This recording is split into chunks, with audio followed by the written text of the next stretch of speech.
Hey everyone, welcome to another edition of Extra Time TV. This is Andres Sokal, and I hope all of you guys and gals out there are being safe with the COVID-19 pandemic. It's very tough for everyone. I hope everyone is following the rules, staying indoors, and we've come up with some segments, some very unique segments to keep you all occupied during this terrible crisis that we're having. But today I am not alone.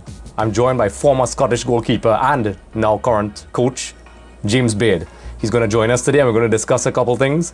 How are you today, James? I'm very good, Andre. It's a pleasure to be here, and I'm really looking forward to discussing some of these interesting topics, especially in this difficult time.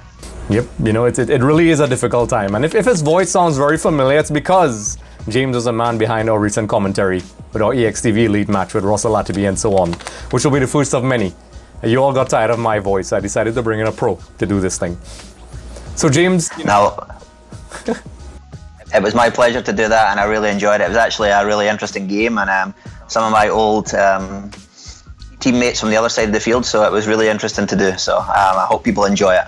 Oh yeah, it was definitely fun. I made a 10-second cameo, but hopefully, and I'll have the other games where I actually played longer, but it was really quite an impressive game. So we're going to head straight into the topics. Obviously, the topic that is everywhere, and we can't avoid this. It's the COVID-19 situation. It's affected everyone. It transcends everything, all things sport, business, humanitarian, it's now focused on this. It shows a respect of no one. And, just in the news the last couple of weeks, Arteta, the coach of Arsenal, he found out he got it. These guys have lots of money, probably exposed to the best healthcare, and it shows how anyone can get it. And then sadly, Pep Guardiola's mother got the virus in Spain and she died. It shows you that, this thing is bigger than football. It is bigger than everything else. The entire world has to stop. A lot of people are speaking about this thing. The implications of it are very obvious. But what are your thoughts on the implications for football in the future? Because everything, with the exception of a few, has stopped. What are your thoughts on that? Well, I think this is, as I say, it's a very trying time. I mean, the numbers speak for themselves. I mean, 1.5 million people infected, 80-odd thousand people obviously have died from it, which obviously our condolences goes out to all those families, especially obviously Pep Guardiola's family, because obviously his mother died a few days ago. And then, as I say, you said Arteta, he's contracted it, and I'm sure there's a lot of other players. There's been a lot of celebrities, I think, in America contracted it. But in terms of football, it's a hard time. I mean, it's a game that the world, I would say, relies on.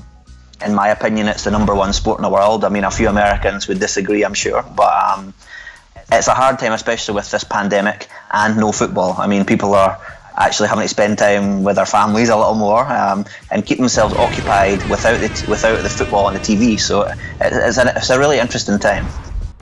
Yeah, it is quite difficult. A lot of people, not just, all the celebrities, everyone, they are greatly affected by this thing. They literally don't know what to do at times, and it has forced us as a human race to reevaluate how we do things. And, for those who look at the glass half full, and just to echo some of the things you said, spending time at home with your family, having some self-reflection, finding more creative ways, because, for years, generations present and before us complained about television and all these things distracting people, and now we are forced hygiene, taking care of ourselves. So it's something that we don't know. That's the interesting thing. We don't know how long this thing is going to last. We don't know the implications. We'll speak about the implications for actual competitions later on, but it is quite an interesting time. Just for a little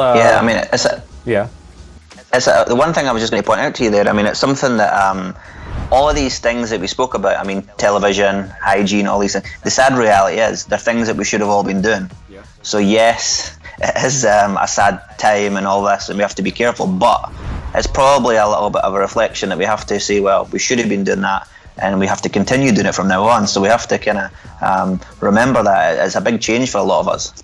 Yeah, a lot of people... the irony is, and I don't say this to be, condescending in any way, I was known as a germaphobe before this happened.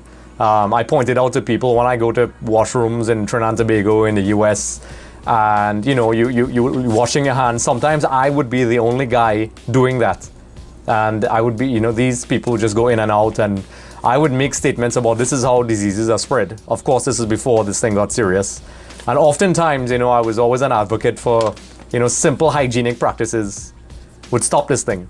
And unfortunately, what it has revealed is that not only are people not practicing hygienic processes, but, you know, the discipline to just simply do the right thing could have stopped a lot of damage. Just a reminder, everyone, for more episodes, be sure to head over to our YouTube channel. Also, don't forget to subscribe for more updates, interviews, and content.